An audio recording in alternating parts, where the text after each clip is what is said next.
பொதுவாக ஒரு புதிய இடத்துக்கு போகிறோம் அப்படின்னாலே நம்மளுக்கு பெருசாக கம்ஃபர்டபுளாக ஃபீல் ஆகாது. தெரியாத ஆளுங்க, தெரியாத இடம்னு செட் ஆகிறக்கே டைம் எடுக்கும். ஸோ நார்மலாக ஒரு இடத்துக்கு போகிற நம்மளுக்கு எப்படின்னா, பெருசாக கருப்பின மக்களை ஏற்றுக்காத ஒயிட் பீப்பிள் வாழ்ந்துட்டு இருந்த அந்த காலகட்டத்தில் ஆஃப்ரிக்காவிலேருந்து ஒரு பையன் அயர்லாண்டுக்கு ஷிஃப்ட் ஆகிறான். அவனோட ஸ்கூலில் அவனுக்கு நடக்கக்கூடிய சம்பவங்களும் மற்ற பசங்க கூட அவன் எப்படி ஜெல் ஆகிறான் அப்படிங்கிறது ரொம்ப அழகாக 10 நிமிஷம் கதையாக சொன்ன படம் தான் இது. அண்ட் இன்னைக்கு ஒரு movie suggestion, new boy 2007 release ஆன ஒரு ஐரிஷ் ஷார்ட் ஃபிலிம். அண்ட் இந்த படம் ராடி டயல் அப்படின்னு ஒரு ரைட்டரால் எழுதப்பட்ட ஒரு ஷார்ட் ஸ்டோரியை பேஸ் பண்ணி எடுத்திருக்காங்க. இந்த ஸ்கூலுக்கு புதுசாக வந்து ஜாயின் பண்ணியிருக்கிற இந்த பையனோட பேர் தான் ஜோசப். அண்ட் இந்த ஸ்கூலில் இவன் ஒருத்தன் தான் கருப்பினத்தை சேர்ந்தவன். அதனாலே பெருசா பசங்க யாருமே அவனை ஏத்துக்க மாட்டேங்கிறாங்க. எல்லாம் கிண்டல் பண்ணிக்கிட்டே இருக்காங்க. நம்ம டீச்சர் தான் பசங்களை ஓரளவு கண்ட்ரோல் பண்ணி அவனை இன்ட்ரோடியூஸ் பண்ணி வைக்கிறாங்க. ஆனா என்ன பிரயோஜனம், பசங்க எல்லாருமே டீச்சரே கிண்டல் அடிக்க எல்லாரும் கையை தூக்குங்கடா அப்படின்னு சொல்லிட்டு ஜோசப் போய் உட்கார வைக்கிறாங்க. ஜோசப்புக்கு பின்னாடி உட்காந்துட்டு இருக்கான் இல்லையா, அவனோட பேர் தான் கிறிஸ்டியன். டீச்சர் அந்த பக்கம் போனதுக்கு அப்புறம் இவன் அவனை வம்பழுத்துக்கிட்டே இருக்கான். ஜோசப் பெருசா ரியாக்ட் பண்ணாம அமைதியாவே இருக்கான். ஆனா இவன் இப்படி பண்ணிட்டு இருக்கிறத டீச்சர் நோட் பண்ணிடுறாங்க. என்ன பண்ணிட்டு இருக்க கிறிஸ்டியன் அப்படின்னு கேட்க, நான் எதுவுமே பண்ணல அப்படின்னு சொல்றான். மறுபடியும் ஜோசப் கிட்ட அவனை வம்பழுத்தானா அப்படின்னு கேட்க, இவனு எதுவுமே நடக்காத மாதிரி தலையாட்டிடுறான். ஆனா ஜோசப் ரைட் சைட்ல உட்காந்துட்டு இருக்கிற ஒரு பொண்ணு, இல்ல அவன் கிண்டல் பண்ணா நான் பார்த்தேன் அப்படின்னு ஜோசப் சப்போர்ட்டா பேசுறா. டீச்சர் மறுபடியும் கிறிஸ்டியனை வான் பண்ணிட்டு கிளாஸ் எடுக்க ஆரம்பிச்சிடுறாங்க.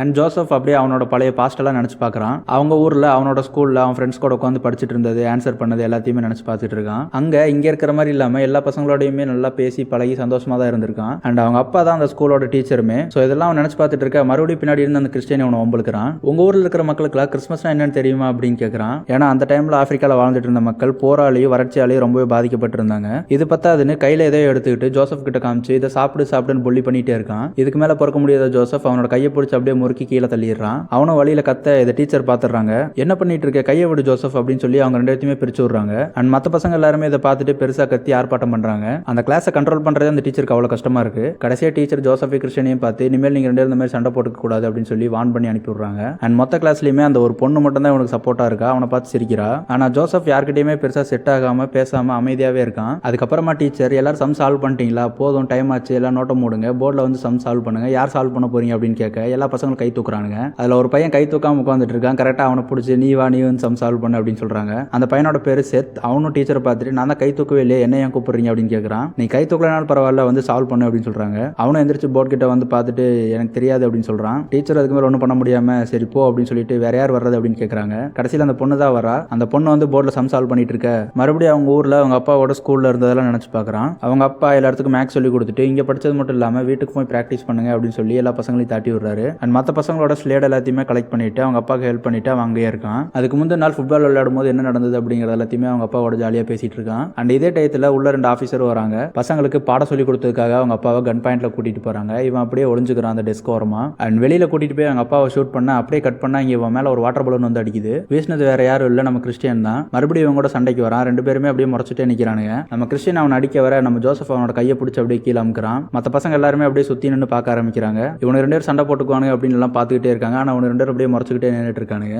அந்த டைம்ல கரெக்டா டீச்சரும் வந்துற, என்ன மறுபடியும் சண்டை போட ஆரம்பிச்சிட்டீங்களா அப்படின்னு சொல்லி அவங்க 2 பேரும் கூட்டிட்டு போறாங்க. இவனு 2 பேரும் மட்டும் இல்லாம அந்த செத்துன்னு ஒரு பையன் கூட சுத்திட்டு இருப்பான்ல, அவனையுமே கூட்டிட்டு போய் வெளியே நிக்க வச்சிடறாங்க. அந்த பசங்க கிட்ட கேட்கறாங்க என்ன நடந்தது, எதனால சண்டை போட்டுக்கிட்டீங்க அப்படின்னு. எவனுமே வாய் திறக்க மாட்டேங்கிறானுங்க. ஃபர்ஸ்ட் கிறிஸ்டியன் கிட்ட கேட்க நான் எதுவுமே பண்ணல அப்படின்னு சொல்றான். அடுத்து செத்து கிட்ட கேட்க நான் அதை பார்க்கவே இல்லை அப்படின்னு சொல்றான். கடைசியா ஜோசப் கிட்ட நீயாவது சொல்லு என்ன நடந்தது அப்படின்னு கேட்க அவனுமே எதுவுமே சொல்ல மாட்டேங்கிறான். ரொம்ப அமைதியாவே இருக்கான். அந்த டீச்சரும் அப்படியே பார்த்துட்டு இதுக்கு மேல என்னால ஒன்றும் பண்ண முடியாது அப்படின்னு சொல்ல கரெக்டா அந்த பொண்ணு வரா. அங்க என்ன நடந்தது நான் பார்த்தேன், கிறிஸ்டியன் தான் ஜோசப் வம்பளுத்து அடிக்க போனா அப்படின்னு சொல்ல டீச்சர் அவளை தடுக்கிறாங்க. நீ எதுவும் சொல்ல வேணாம், உள்ள போ அப்படின்னு சொல்றாங்க. அந்த பொண்ணு ஆனா நான் தான் பார்த்தேன், நான் சொல்றது நீங்க கேட்க மாட்டேங்கிறீங்க அப்படின்னு கேட்க நீ உள்ள போ அப்படின்னு சொல்றாங்க. கடுப்புல அந்த பொண்ணு உள்ள போகும்போது டீச்சரை திட்டிட்டே போறா. இதை அவங்க கேட்டுறாங்க. மற்ற பசங்களும் சிரிக்க ஆரம்பிச்சிடறாங்க. இங்க நின்று இருக்கிற உனக்கு 3 பேருமே அதை கேட்டு சிரிக்க ஆரம்பிச்சிடறானுங்க. டீச்சர் உள்ள போய் அந்த பொண்ணை திட்டிக்கிட்டு இருக்க, இங்க உனக்கு 3 பேர் டீச்சர் கிண்டல் பண்ணி சிரிச்சிட்டு இருக்கானுங்க. அண்ட் இவ்வளவு நேரமா இருந்த மாதிரி இல்லாம ஒருத்தருக்கு ஒருத்தர் பேசி சிரிச்சுக்கிறானுங்க. இவ்வளவு நேரம் அமைதியா இருந்த ஜோசப்மே அந்த டீச்சரை கிண்டல் பண்றான். அந்த டீச்சர் ஆரம்பத்துல இருந்து ஒரு வார்த்தையை திரும்ப திரும்ப சொல்லிட்டே இருப்பாங்க, நோ நோ அப்படின்னு. அதை ஜோசப் அப்படியே சொல்லி காமிக்கிறான். கரெக்டா டீச்சர் அதே வார்த்தையை சொல்ல உனக்கு 3 பேர் சிரிக்க ஆரம்பிக்கிறானுங்க.